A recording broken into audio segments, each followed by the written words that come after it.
Hello there, Assalamu alaikum. My name is Mohsen Akram and you're watching this video at Al Karam School of Thought.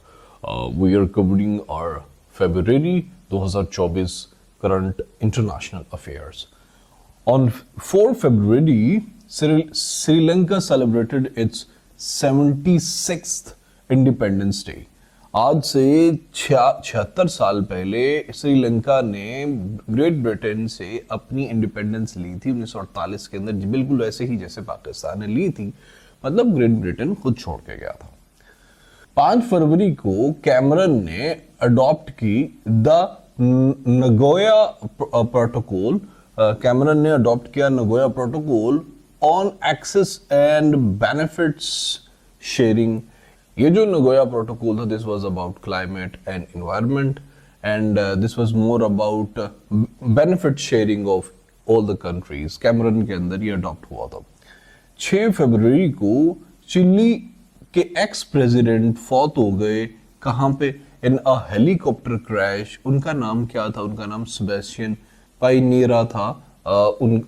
Chilli के ex president Sebastian पाइनेरा।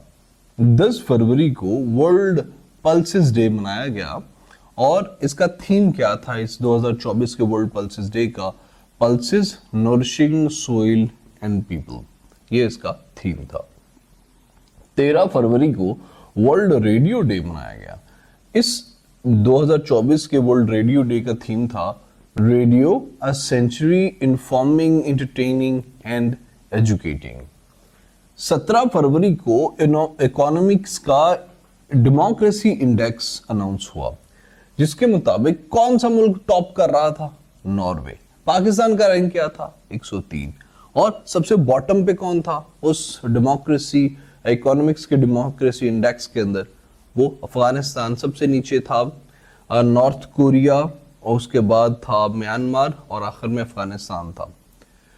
Somen Sai festival किस मुल्क से associated है? ये Japan से associated है और ये 17 फरवरी को सेलिब्रेट किया जाता है हर साल। 16 से 18 फरवरी के दौरान 60वीं म्यूनिच सिक्योरिटी कॉन्फ्रेंस हुई और ये कहाँ पे हेल्ड हुई? ये जर्मनी के अंदर मुनक्कद हुई।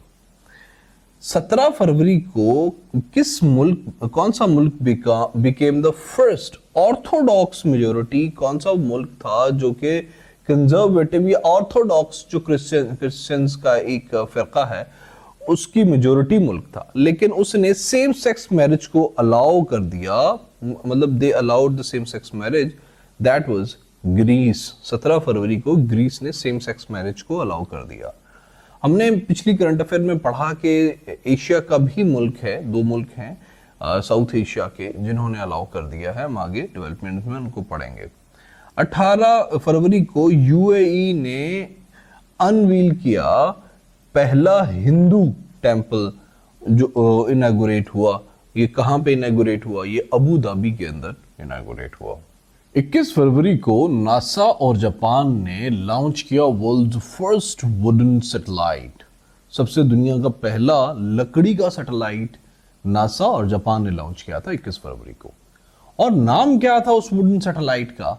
उसका नाम था लिंगोसैट। 21 फरवरी को eight UN security council United states of America ने वोट किया था for UN cease fire call for Israel Gaza fight. Israel और गाजा फाइट के लिए यूनाइटेड स्टेट्स ऑफ अमेरिका ने यूएन सीज फायर कॉल की थी।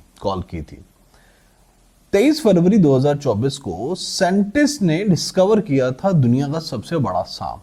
कहाँ पे डिस्कवर किया था? अमेज़न रेन फॉरेस्ट के अंदर।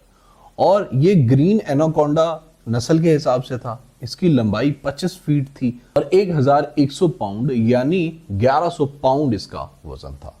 और नाम क्या था उस largest snake of the world का? उसका नाम था यूनेक्टिस अकाइमा। उसका उस लंबे तरीन सांप का नाम था। 25 फरवरी को which country is the most liberal country? 25 फरवरी 2024 को एक इंडेक्स जारी हुआ था मोस्ट लिबरल कंट्रीज का। उसके अंदर स्वीडन ने रैंक किया था द मोस्ट लिबरल कंट्रीज का टॉप में ये आई थी।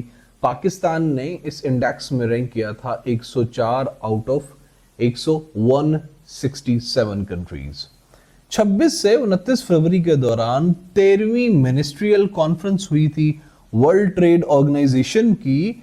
ये कहां पे हेल्ड हुई थी? ये अबू धाबी के अंदर हेल्ड हुई थी। और इन जनरल इलेक्शंस 2024 पीएमएलएन ने कितनी सीटें जीती थी? टोटल 76 सीटें जीती थी। जब आई थी अनाउंसमेंट्स, तो in the beginning PTI backed 127 लोग जीते थे, सबसे ज्यादा मेजोरिटी ये लोग ले रहे थे, लेकिन बाद में रिजल्ट हॉल्ट कर दिया गया। फिर बाद में पता चला कि पीटीआई बैक्ड 103 लोग जीते हैं। बाद में उन 103 में से भी लोग इसमें नून लीग में शामिल हो गए और 92 पीटीआई बैक्ड लोग रह गए, जिनमें से अभी मजीद झड़ते जा रहे हैं।